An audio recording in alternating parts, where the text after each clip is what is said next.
Welcome back to Off Brand by Cocokind. Today I am so excited to talk to you about this subject that I've actually talked a lot about on our social media through the years, but always in these like 60-second or 90-second videos, and I really just want to do a deep dive on prices in the beauty industry. Let's dive into the subject today. So we're talking about what you are really paying for in beauty products.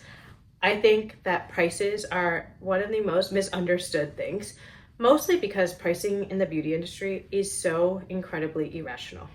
You can have two products with the exact same formula, one that costs $80 and one that costs $20. That is how crazy this industry is. There can be a product that costs $20 that has a more expensive cost to make than a product that costs $80. That is more true today than ever.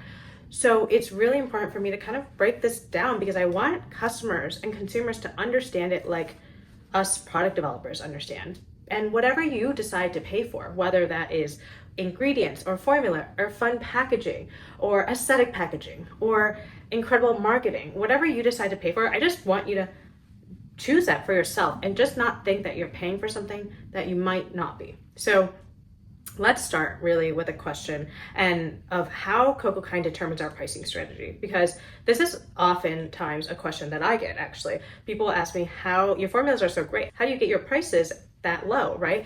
And our prices, I know that affordability is very subjective, but when you think about the product value and the formula value, we really do have lower prices, relatively speaking. So when it comes to how we determine our pricing strategy, I want to go through that because we definitely have our, I would call it like investment philosophy, and we do have priorities that are pretty clear when we go about a really extensive product development cycle for creating any new product or any product in general. The first thing that I've talked a lot about is that we generally invest way more in the formula than on packaging.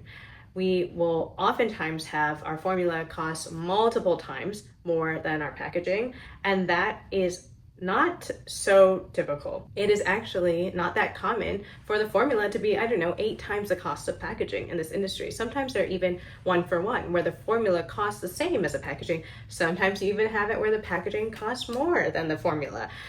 So when we say we invest in the formula over packaging, that's actually sometimes novel in this industry. But I'm not saying that packaging doesn't matter, because packaging does matter for us. And there are some times where we decide to pay more for packaging. So when we think about that, it's really for a couple reasons where we will make that decision. The first is an added functionality. So our ceramide lip blur balm, where we have a key ring, right? That we put in there and we invested in that so that we wouldn't lose our lip balms, because that has always plagued me. I lose every lip balm. So now I have a lip balm attached to so many of my purses. I have a lip balm attached to a chain that I wear out. I will not lose my lip balms because I have this key ring, and we felt like that functionality was actually really new and interesting and value add to the customer. So that's an example of when we'll spend more. Another example in our line where we spent more because of functionality was our revitalizing eye cream, where we have a cooling metal tip. So many people love this metal tip. It was actually kind of like the first choice like that we had ever made. I was a little bit of a non-believer, I'm not gonna lie, of this cooling metal tip. I was like, I don't know, is this really worth the spend? Because it's much more expensive than a regular tube, as you can imagine. And ultimately, we found that the majority of our customers who love our revitalizing eye cream are loving the cooling metal tip. So it was added functionality because it's one of those things where you can use and you could do a little quick massage around your eye area. People are putting their whole face in ice these days. You definitely don't need to do that with our revitalizing eye cream. The metal tip, you can actually use it, stays cool. So it's a really cool added functionality that we did spend a lot more on. So that's one element of packaging and when we'll spend more on packaging. The second element is when some material, and this we do really across the board in our entire portfolio, when we choose more environmentally friendly, less carbon emitting materials, we will spend more on that. And like I said, we do that across everything in our portfolio because we use PCR for all of our tubes. We will choose materials that are going to be way more expensive. So if you actually think of our retinol body cream, that package, it has this really unique kind of, they call it a bio cap, which is basically a cap that reduced plastic in a cap by 60%. But that whole packaging component was way more expensive than a regular tube, like significantly more. And so we will choose to invest in packaging and more environmentally friendly materials. Other than that, like I said, functionality and more environmentally friendly materials, we don't really do much else when it comes to over investing in packaging. Of course, we always want to make sure there's a really strong user experience, and I feel like throughout the years we've gotten better and better at that, in particular when it comes to packaging. But I'd say from the very beginning, we've always prioritized on what's inside the bottle. So I think that is just so core to who we are, and it really is a differentiator versus a lot of the brands, even the more affordable brands that are on the shelf. We will definitely choose to invest more inside the bottle. So when it comes to our overall pricing strategy though, what is pretty straightforward for us, that again is not straightforward for many other products on the market. In general, the more expensive something is for us to make, the more expensive it will be for you. I know that sounds really logical. There's an assumption that the beauty industry's pricing strategy is logical, and it is not. So actually, charging you more for something that costs us more to make is not always going to be the case. Maybe a company says, oh, I can charge you more for this serum because I can. So regardless of how much it costs for me to make, I'm going to price it at X dollars. So that type of relationship, if more expensive equals more expensive price for you, that is actually not so straightforward in this category. And there are times where we will actually break that relationship, but only really when it's our disadvantage. Like for instance, our lip balms, we decided if we really took that same ratio of like how much something costs to how much we should charge you, we were going to price our lip balms at $15 or $16. We decided to break that relationship, but really to our disadvantage, and we decided to only charge $12 because we realized we really wanted to fill this gap for more affordable lip balms, especially the ones that were unfragranced too. And that was something that we specifically decided to do to our own disadvantage. So we will charge less sometimes just because we want to deliver more value. That's really the only time we will break that relationship of the more expensive something is for us to make, the more expensive it is for you. Even when it comes to tariffs this year, which you all know, every company has had to deal with tariffs this year. And a lot of people are really surprised to learn that most beauty packaging originates in China. That is just a fact. They are dominant leader in the world for beauty packaging. So a lot of our packaging comes from China, and whether it's because they have the best prices for the quality, the best like functionality, things like our cooling metal tip on our eye cream package, that's one whole component that is actually made in China, and it is only made in China currently. So a lot of packaging comes from China, and we dealt with significant tariffs. Even since then they've come down, and it's still a significant markup versus pre-tariff world.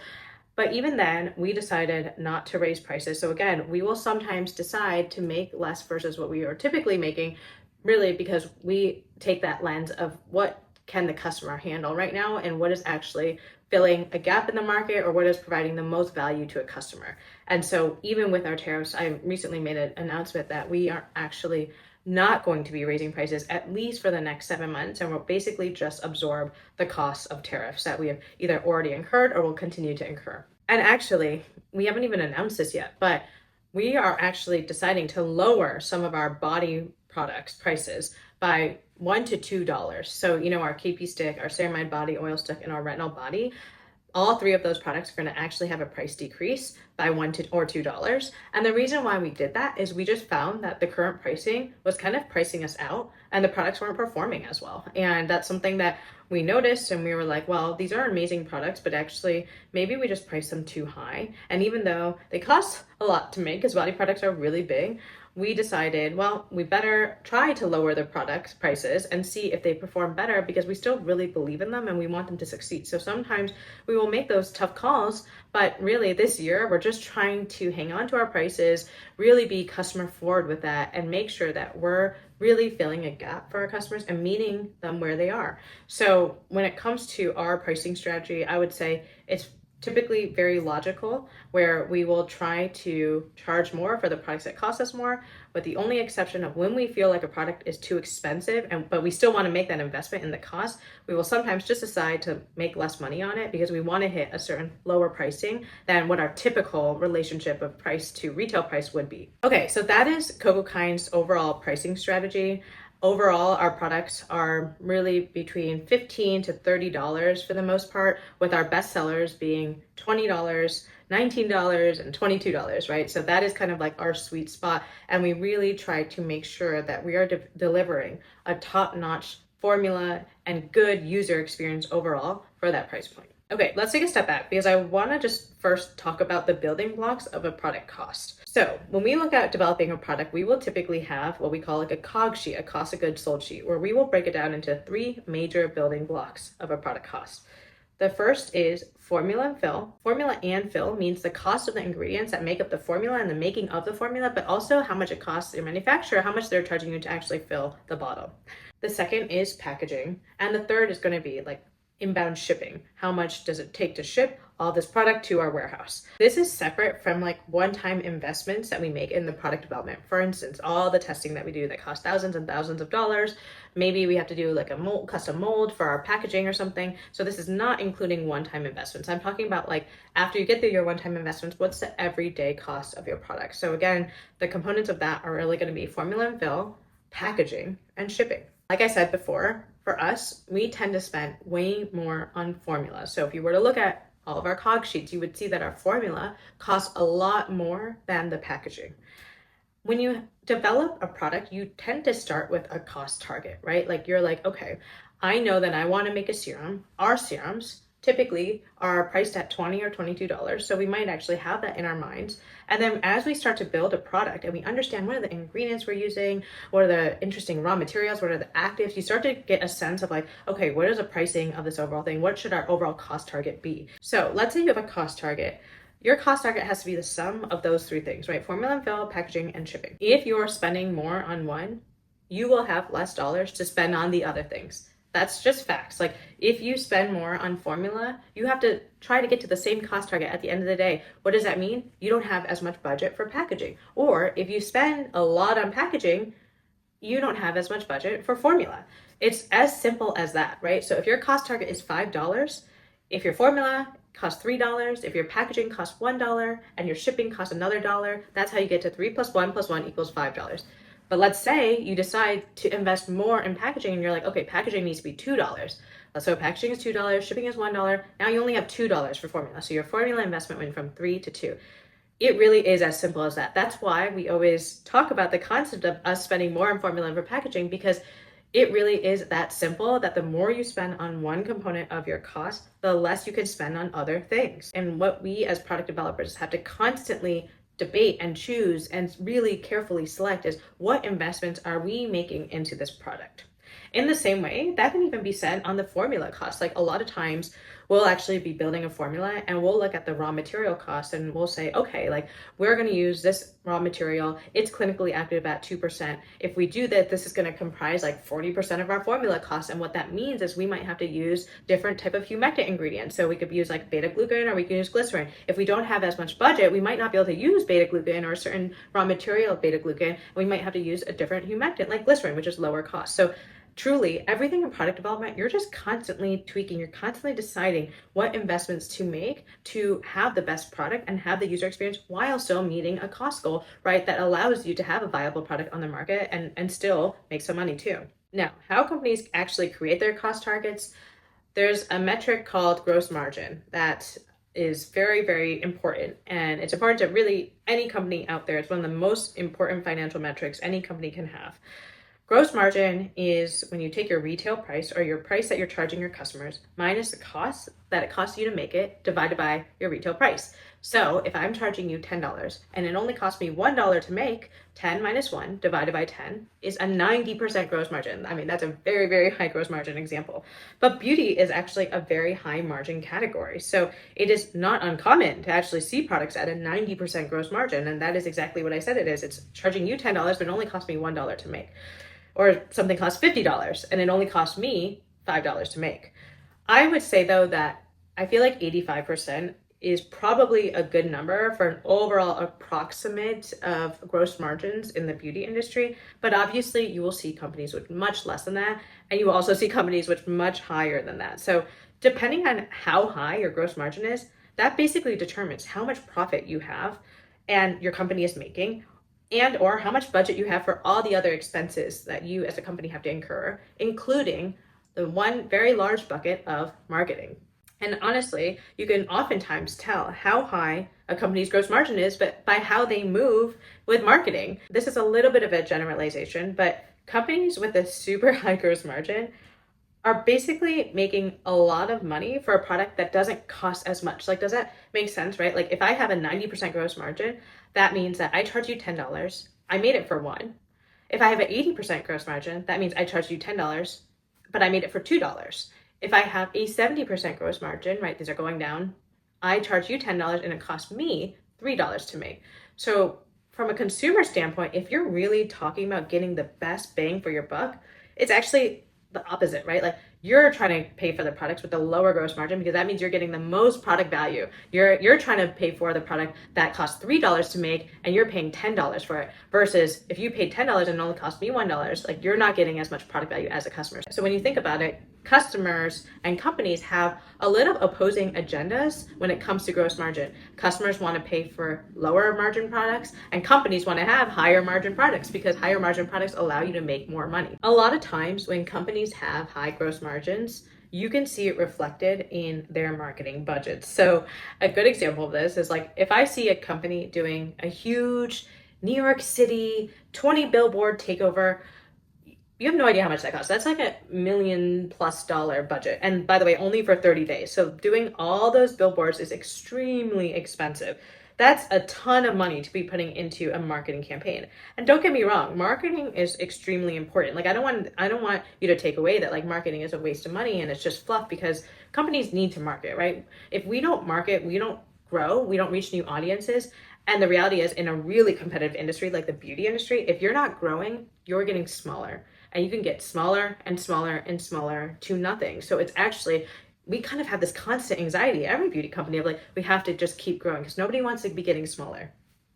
So marketing is important, and all brands really do need to market. It's not a bad thing, but I do think there's a difference of just knowing what you, the customer, are paying for. Are you paying for a really large marketing budget, or are you paying for a larger product budget, right? So e.l.f. is a public company, and you can see all their financials publicly, and they said that they were working towards getting their marketing budget to 25% of sales. So basically, if they are making $10, $2.50 of that is going into their marketing budgets. And basically what that means is, with the 25% marketing budget, they are almost spending as much on their marketing as they are on their product costs. And we can see that from the gross margin. It's just a pretty wild thing to think about. If a company has a marketing budget that's like 25% of their sales, you are almost spending as much on marketing as you are on product as a consumer. So you are buying their marketing as much as you are buying your product.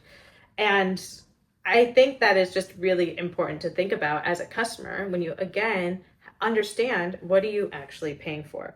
And just for a reference point, our product cost investment for Cocokind is literally like 3.5, 4 times more than our marketing budget as a company. So you won't see us, I mean, at least for a long, long time, we'd have to be so ginormously huge to be able to afford this crazy billboard campaign in New York. It is just so expensive, and we probably won't have the budget for that for a very, very, very long time, if ever. And I don't even know if I would do that, first of all, but it's just not in our marketing budget. It's not in our cards to be able to have those type of budgets, which is why you see us as a brand. We have to rely, Cocokind, we have to rely so much on our organic social, which is just our social media, right? It's the stuff that's free. It's our content. That's why we care so much about putting out good content, because this content is really value add to the customer, and it's a way for us to reach customers and connect with customers and really build a relationship. We have to do that more than we can do things like billboard campaigns, because we simply don't have the dollars for it. So take, for example, this podcast. This is a marketing initiative, right? But it's not a marketing initiative that didn't cost a lot of dollars. I'm recording this from my phone right now. I have a microphone